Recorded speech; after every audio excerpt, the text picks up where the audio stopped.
Hi, and welcome to Shelley's Everyday Prepping Adventures. Today, for myself, I need to talk about setting boundaries. As many of you know, I am a dog groomer and I like to help everybody that I can. I like to get people in, but boundaries have to be set. And the bad part is people don't like boundaries. They don't like it. I'm finding that out more and more. When I first got started in my business, I would take everybody no matter what. I would kill myself to fit people in. Didn't matter the time of day, didn't matter. But I was building my business. So it's kind of understandable. Now my business is really doing well and it's pretty big. Um, and I've been driving myself crazy, working so many hours. I was working 6 hours a day. Excuse me, 6 days a week, and I was working 12 hours a day, and I was getting burnt out. And that's not good for the animal that I'm working on, and it's definitely not good for me. So I decided boundaries needed to be set. People push back on boundaries, they really do. So my boundaries, I would just, if someone would call and I was booked, I'd be like, okay, can you bring the dog in at 7 a.m. or 11 or 7:30 or whatever.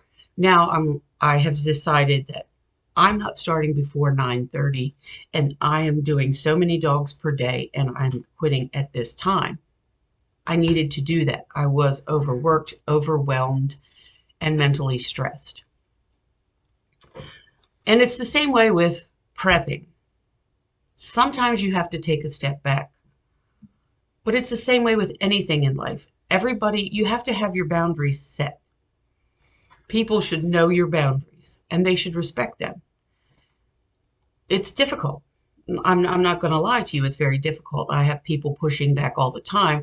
Thankfully, I have someone that answers the phone for me, and she's really good at keeping my boundaries. Me, I would probably give in. I would probably say, yeah, sure. There was a cartoon that I came across. It was a groomer and a client. And the groomer says to the client, I know you're going on holiday tomorrow, but I can't fit your dog in. I just can't. And a lot of people, I mean, that speaks volumes for this industry that we work in. It happens all the time. And my husband is always saying to me, poor preparation on their part does not constitute an emergency on your part. Has nothing to do with you, which is hard to separate. Again, like I said, I'm a pleaser. I like to help people. I like to make people happy, and I do the best that I can for that. But I can no longer do it at my expense. And again, it's the same way with prepping. There may come a time when you've talked to people and you've asked them to prepare, you've told them what was coming, and they didn't prepare, and then they come to you. It's going to be very difficult to turn them away. But it's going to have to be that way for your survival. That's how I feel. That's how I feel about it. I know, some people might say that's mean. No, no, it's not mean. It's self-preserving. Um, there comes a point where you can't help anyone anymore. I always encourage all my clients here in my shop, please make your appointment ahead of time.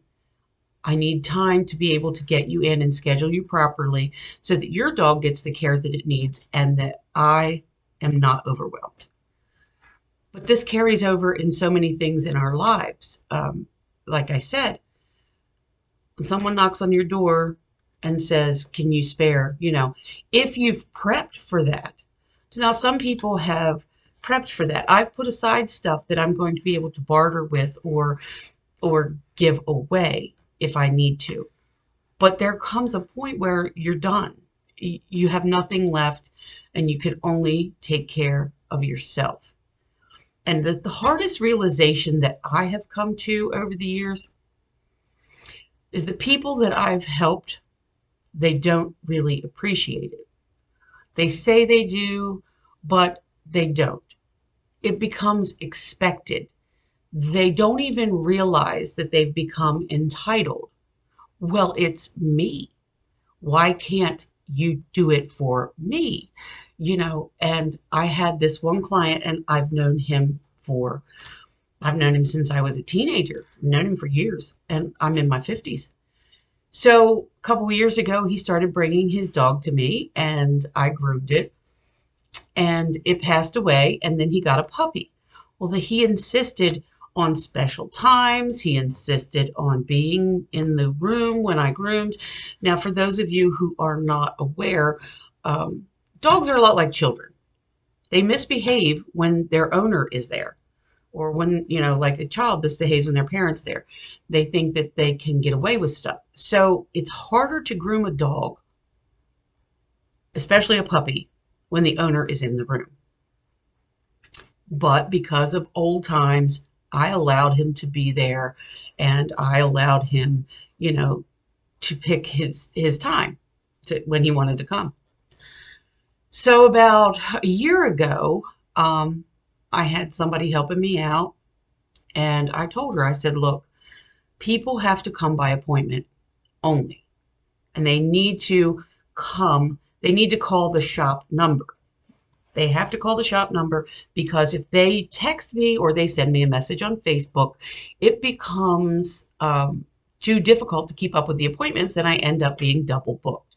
So everybody has to go through this landline phone to make their appointment, and they have to do it with you. So he texts me, and I text him back, please call the shop number and make your appointment. He called the shop number, and I had already told her, these are the appointments that I want. This is how I want it set up. So, so she offered him different appointments, and they weren't good enough. And he come back and said to her, I'm special. I have a special arrangement. And the person that was answering the phone said, I'm sorry. I understand, that you're friends, but for Shelly's well-being, we are doing it this way. He texted me, and I texted him back, I apologize, but for my mental health, this is the way we have to do things. Okay, now mind you, I've known this person since I was a teenager. He knows my family. He knows my daughter, because my daughter worked at the vet where he took his dog. She saw him out. My daughter saw him out in public a little bit after that, and he looked right at her and ignored her. And he's done the same thing to me. And in my opinion, that speaks to his character. When I no longer could do for him what he wanted, I was no longer of value. And I'm sorry to say that most of the people out there are that way. When you are no longer of value to them, they don't care about you. They don't care. They pretend they're your friend. They come in here, they want to feel special, and that's fine. I don't have a problem with that. But I have to set boundaries. You have to set boundaries. Boundaries are important for our mental health. And again, it's going to be the same thing with prepping. You may have to turn people away. You may have to set your boundaries and say, I'm sorry. I told you this was coming. That's not mean. That's not nasty. That is just the way it's going to have to be. That's all I have to talk about today. I know maybe that's kind of heavy, but I think somebody out there needed to hear this, that, boundaries need to be set for a lot of things. And like I said, it can apply to everything in your life, not just your job, not just, this is my business. I love my business. I don't want to destroy it, but I also have to keep myself in a good state of mind. So my point is, there are people in your life that don't really care about you, and you'll find that out when you can no longer do for them what they want. They'll walk away from you. They'll ignore you. They're done. That's entitlement. That's that's not your friend. Okay? So keep your chin up, keep prepping, keep moving forward, prepare yourself mentally. I do believe, this is just my belief, I don't know how true it is, but this is my belief, that it's going to get difficult. I think it's going to get more difficult over the winter, the fall and the winter. So I hope you're preparing. I did a little video on repurposing jars, and you might want to check that out. And I'm going to work on some other things, and I'm trying to do one video per day, Monday through Friday. Okay, thank you so much for joining me. Please like, share, and subscribe, and I'll see you in the next video.